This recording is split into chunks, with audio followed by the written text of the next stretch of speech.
రైతులను అభివృద్ధి చేయాలి అన్న లక్ష్యంతో కూటమి ప్రభుత్వం పనిచేస్తుందని కర్నూలు జిల్లా సహకార marketing society chairman Nageswara Rao Yadav తెలిపారు. కర్నూలు జిల్లా సహకార మార్కెటింగ్ సొసైటీ నూతన చైర్మన్ గా నాగేశ్వరరావు నేడే పదవి బాధ్యతలు స్వీకరించారు. కర్నూలులోని జిల్లా సహకార మార్కెటింగ్ సొసైటీ కార్యాలయంలో నిర్వహించిన ఈ కార్యక్రమానికి తెలుగుదేశం పార్టీ కర్నూలు జిల్లా అధ్యక్షుడు తిక్కారెడ్డి కూడా చైర్మన్ సోమిశెట్టి వెంకటేశ్వర్లు హాజరయ్యారు. ఈ సందర్భంగా నాగేశ్వరరావు యాదవ్ మాట్లాడుతూ జిల్లాలో సహకార సొసైటీ అభివృద్ధికి కృషి చేయడంతో పాటు ఆస్తులను పరిరక్షిస్తామని జిల్లా సహకార marketing society chairman Nageswara Yadav తెలిపారు.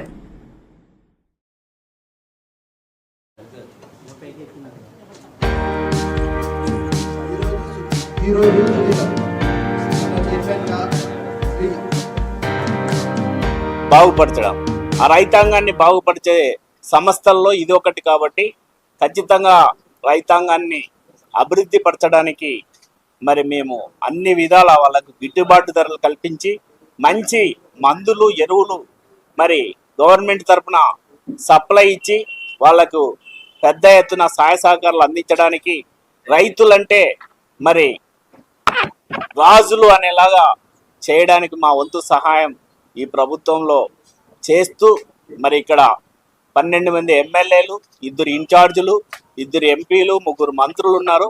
వారికి కూడా ఈ సందర్భంగా ప్రత్యేక కృతజ్ఞతలు తెలియజేసుకుంటున్నాం.